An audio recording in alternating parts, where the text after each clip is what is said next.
You know me from Rocky V. In real life, I'm Tommy the Duke Morrison, a heavyweight with 24 knockouts, and I'm going to the top. Now, but he was really rocking that place. There's an uppercut, and that's probably going to be it. Mike Casey's throwing lots of punches. So he's not laying down. He's landing. Oh, my. And that should be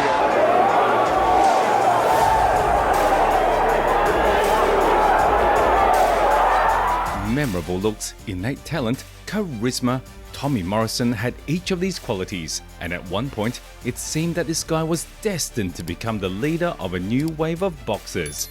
However, fate had other plans, from a bright rise and a brief peak to a monstrous fall and an incredibly tragic end. Today you will learn the whole story of Tommy Morrison, a boxer who never got to become great.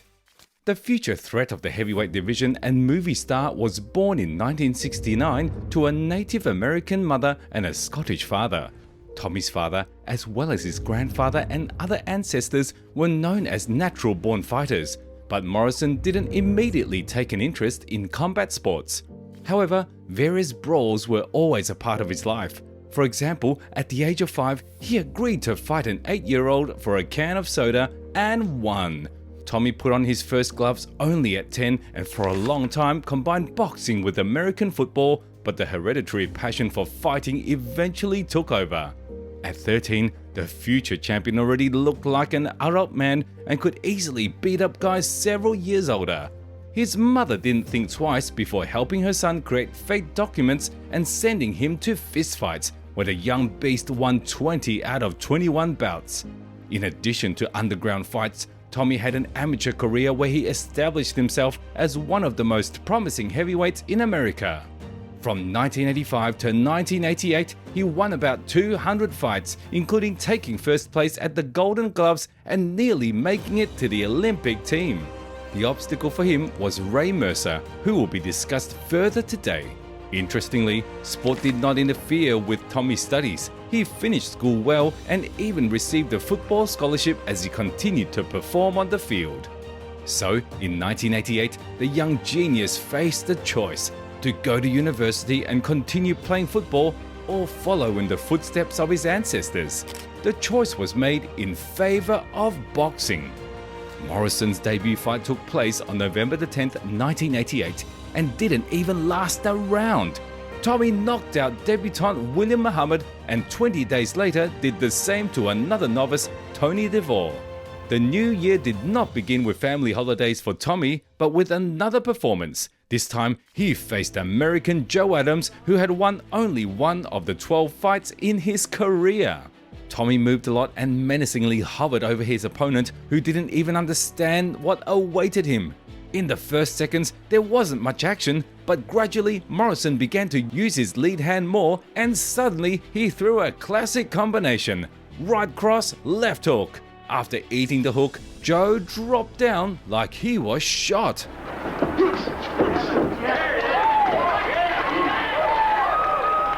Next on Tommy's path was prospect Alvin Evans, who was just as muscular as he was. However, Morrison did not work only on his form, which he himself told journalists before the fight. Alvin was openly afraid of the opponent's knockout power, so he tried to hide behind a jab, but it didn't help. The first left hook reached its target, and then it was like clockwork. Pressure, shifting to the ropes, a powerful punch, and a fall.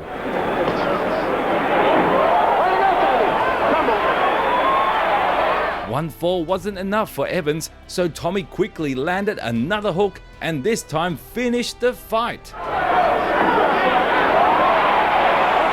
Tommy Morrison impresses The next time someone praises a boxer who fought 3 to 4 times a year, remind them of Tommy Morrison, who had 3 fights in just one January of 1989. You've already seen the first 2, and the third was a meeting with Mike Foley, who had a record of 0 and 2. The blonde threw a jab, and that's it. The first punch was the last. A precise hit laid Mike on the canvas and made it clear: better stay down. The Duke didn't fight for a whole 16 days, and some fans already thought he had retired, but then Morrison showed up in the ring against Traore Ali. By the way, ever wondered where Tommy got such a noble nickname? According to rumors, the American was the grandnephew of the famous actor John Wayne, who had the nickname the Duke. It turns out the title passed to Tommy by inheritance. Surprisingly, Ali managed to withstand Tommy's punches and even threw some of his own.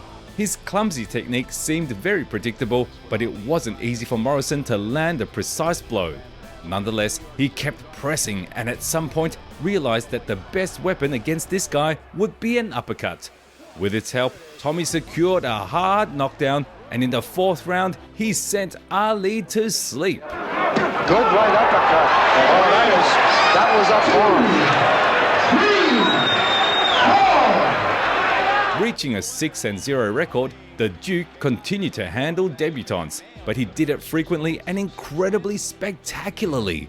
The next condemned to death was Lee Murray. Tommy acted slowly, knowing that sooner or later Murray would make a fatal mistake. The prospect tried to move a lot and clinch this behemoth where it was a bit safer. For a while, the tactic worked, and Lee at least didn't fall, but in the 2nd round, he got hit with that very left hook. As you understand, after such a blow, no one would survive, and Lee was no exception. Next in line was Alan Jamison, whose record was astonishing: 0 wins and 11 losses, almost all by knockout. Well, who is he if not a legend?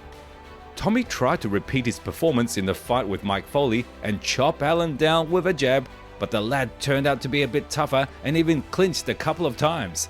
At some point, it even seemed that he might be one of the lucky ones to get to the 2nd round, but Morrison didn't give him that chance and beheaded him with 1 punch.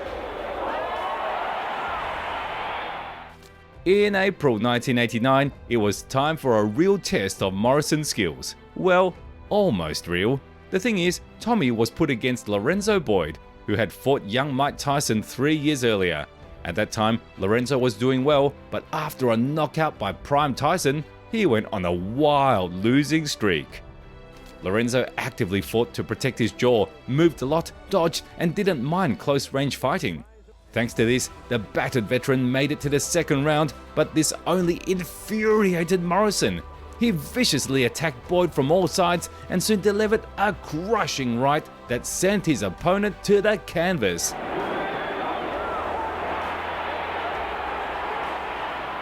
And as if that wasn't enough, Tommy hit the rising Lorenzo with an uppercut that literally lifted him off the ground.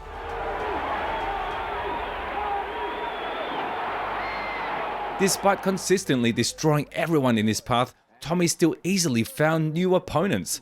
One of the brave ones was undefeated Mike Grady. In his best years, the Duke resembled a typhoon sweeping everything in its path.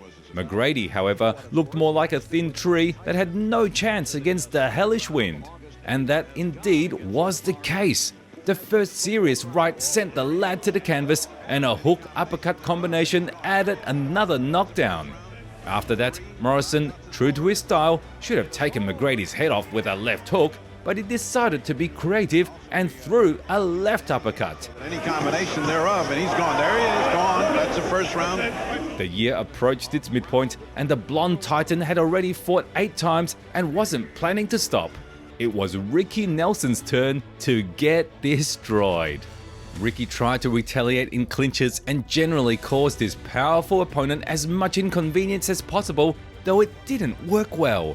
Whenever the distance got bigger, Morrison began to gain advantage, and in one episode, he knocked Nelson down. After the fall, the guy acted as if nothing had happened, but it didn't help him. In the 2nd round, Tommy folded him like a lawn chair and finished him with his favorite left.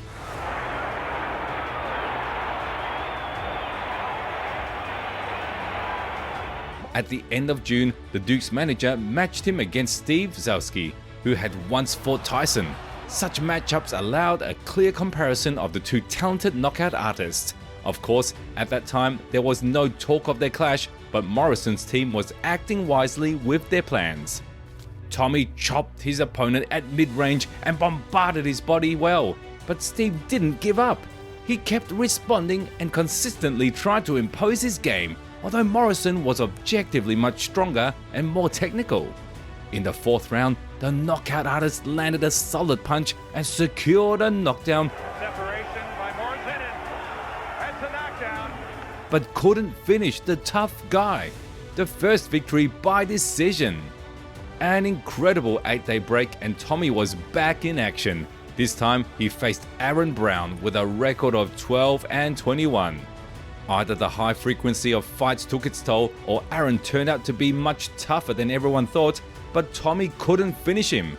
The first round unfolded as usual. The Duke secured a knockdown with a body shot and almost finished the fight, but the rest of the bout did not go as usual for him. After 6 rounds of brawling, Morrison took a unanimous decision, although for Brown, hearing the final bell was basically a victory. Can a decision win against an opponent like Aaron Brown be considered shameful? It's up to you to decide, but in my opinion, Tommy was eager to return to the knockout wave, so Mike Robinson had no chance of hearing the judge's verdict. Additionally, he was offered to fight on ESPN's Boxing Nights, which was definitely a step forward. Unlike most previous fights, this time Tommy was very focused on body punches, which paid off in the first round. One of the punches knocked Mike down, but he recovered. Morrison just doing a great job with the body, and Robinson goes. However, after the break, Morrison continued the punishment and broke Brown's will. For a reason at least. Huge body shot and down.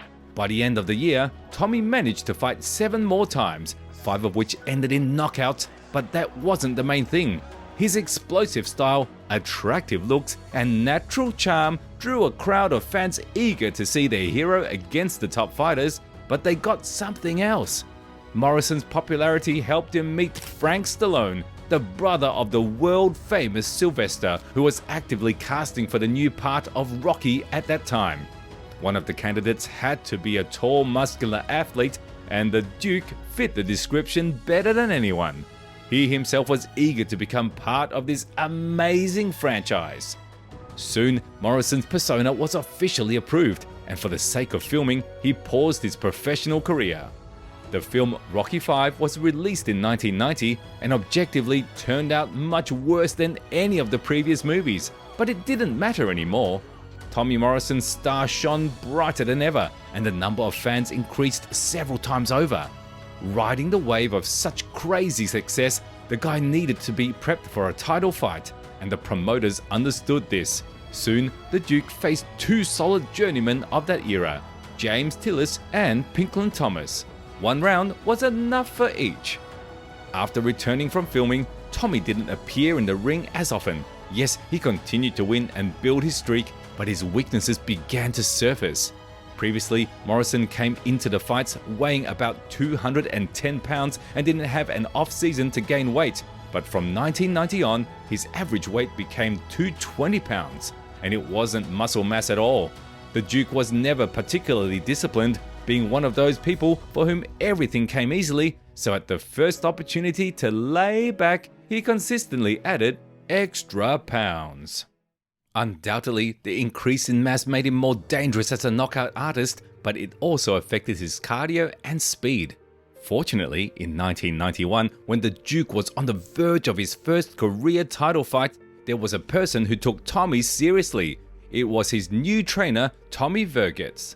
As the coach himself admits, when he first saw Morrison, he looked like a chubby guy who loved to breakfast on Twinkies and cola. However, the experienced trainer quickly guided the guy in the right direction and realized how talented he was.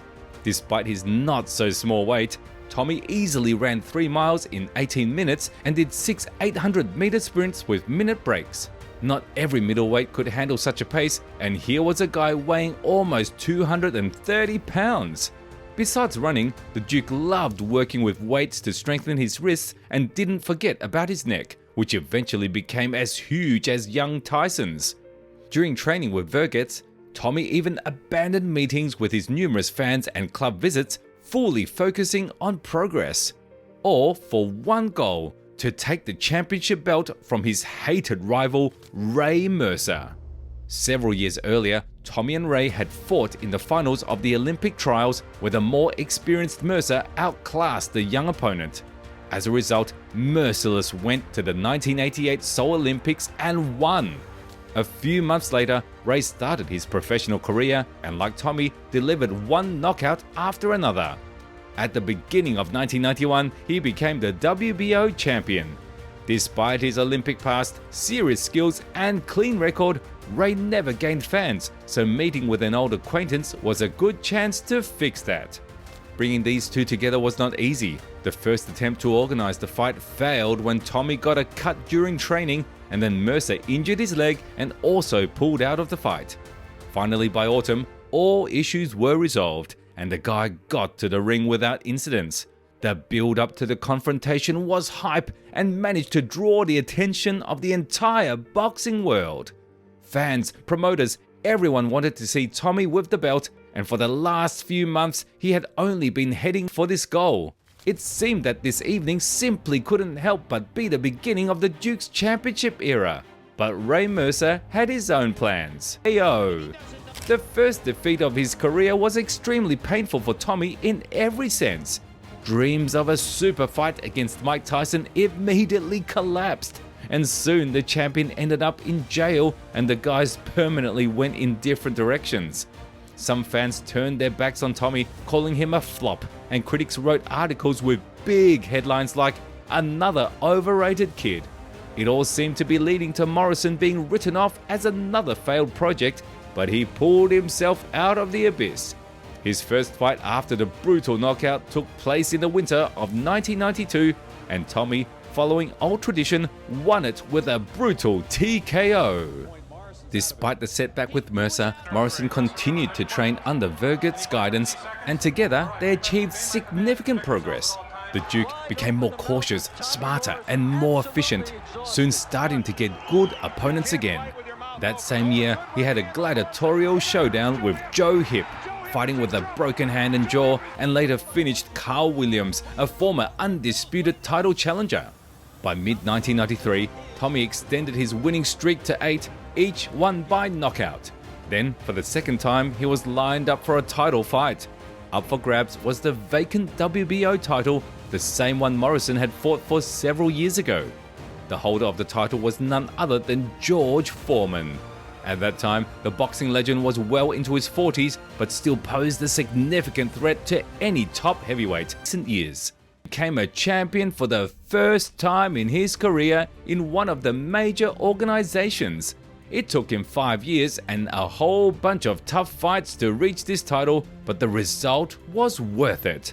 At that moment, the star of his popularity dimmed after the loss to Ray Mercer, reignited with new strength, and crazed fans began predicting long years of reign and battles with monsters like Holyfield and Lewis. After the first WBO title defense, the noise around the Duke intensified even more as he easily outplayed and knocked out Tim Tomaszek. No one could have imagined that the golden era of the blonde giant was getting close to its end, and that the next fight would change his life forever. At the end of October 1993, the Duke had his second title defense, facing the unknown Michael Bentt. At that time, the challenger had only 11 professional fights, losing by knockout in his debut, but then racking up a winning streak. All of Michael's achievements were made in the amateur ring, where he won dozens of tournaments, including being a 5-time American champion. However, this was clearly not enough to compete with a boxer of Morrison's caliber. At least, that's what everyone thought, including experts who estimated the challenger's odds at plus 800.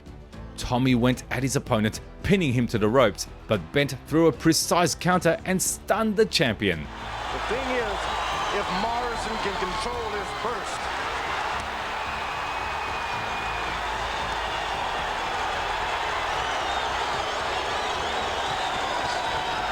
Oh, Tommy stunned by a right hand, and down goes. After the first punch, a whole combination followed, and Morrison went down, then a second and third time.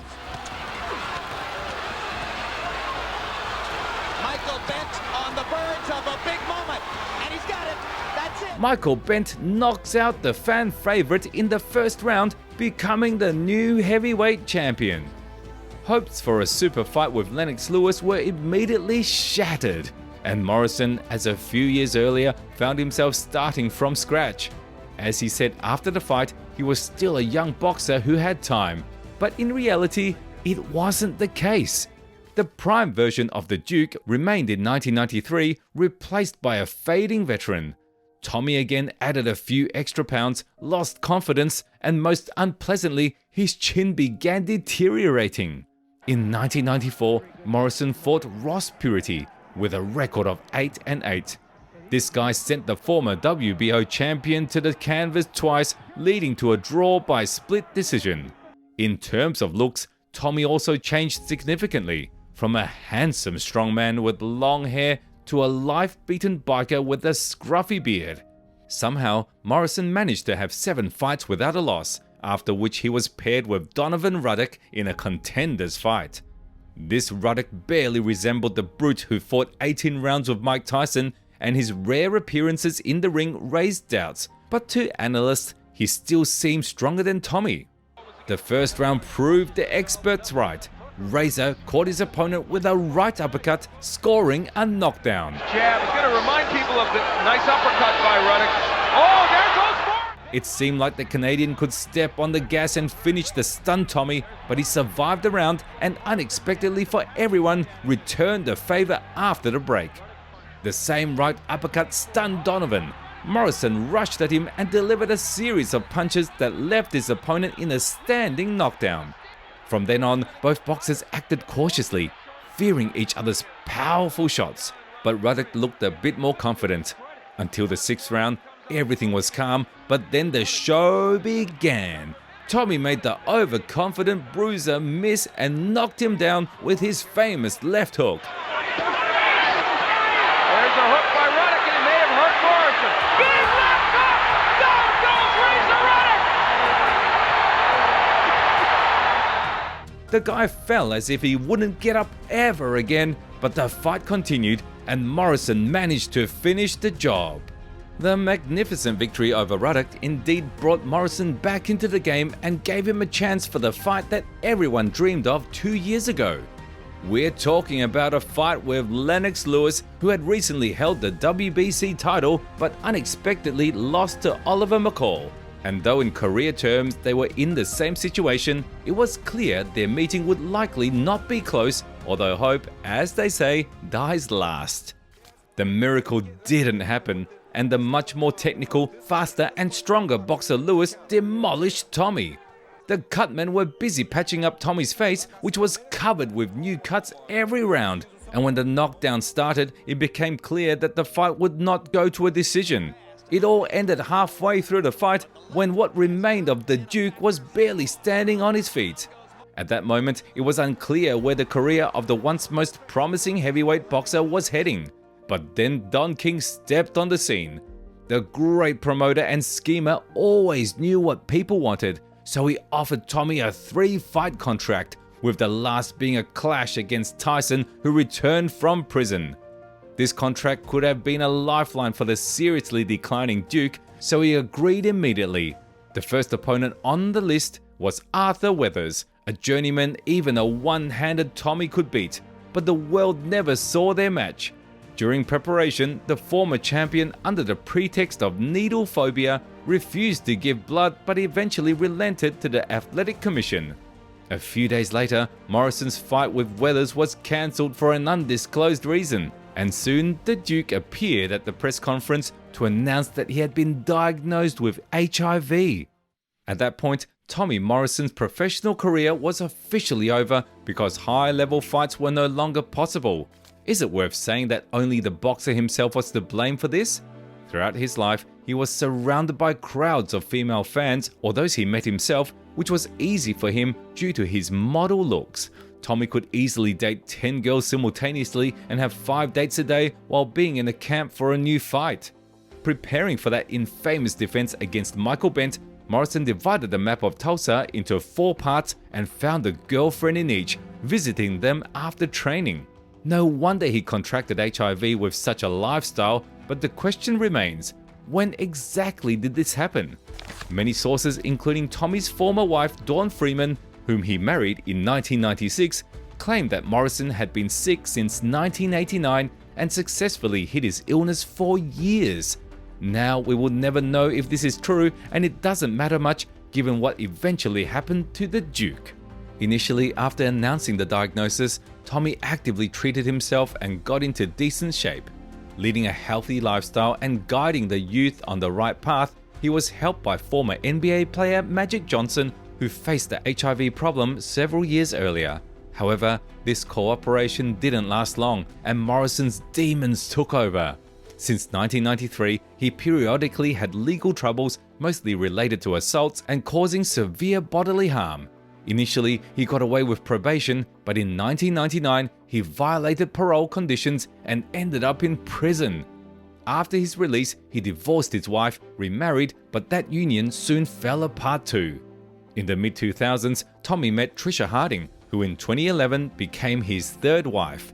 Unlike everyone who forced Morrison to undergo treatment, she had the opposite stance and was one of the biggest supporters of the notion that HIV was not dangerous and did not lead to AIDS. The Duke believed this and stopped taking his medications, soon returning to the ring. In 2007, he took several tests that found no antibodies in his blood, convincing the former champion of the need to come back. Tommy had 3 boxing matches and 3 MMA fights, all of which he won. All this time, he talked about his dream of kicking the Klitschko's butts and proving who's still the best, but his words didn't match his physical state. Gradually, refusing therapy took its toll. Morrison aged incredibly, weakened physically, and could no longer fight, although he had a bout scheduled in Canada for 2011. In a 2011 interview, he was unrecognizable. Before the camera sat an old, balding, and tired man with only the spark of fighting passion still burning in his eyes. Tommy Morrison was a fighter in the ring and in life, but even his willpower had its limits. In 2013, his mother reported that the Duke was bedridden, suffering from numerous symptoms and feeling worse every day. Shortly before midnight on September 1st, 2013, the former champion and idol of millions died in an Omaha hospital, presumably due to heart problems. Although this was the official cause of death, it was clear that AIDS, whose existence he denied until the end, was what ultimately killed Tommy Morrison. He was only 44 at the time of his death. The story of Tommy Morrison is one that should be told to young men aspiring to fame. Yes, at one point, the Duke was a star and made decent money. Estimates suggest he earned between $10 to $14 million during his career, more than enough for a more modest but long life. However, Tommy chose a different path and ultimately lost the most crucial battle, the battle with himself. All that remains are compilations of fights where the blonde youth with zeal and gladiatorial bloodlust destroys his enemies with a left hook. In these chronicles, he will forever remain young and full of strength, remain that invincible monster, Tommy Morrison.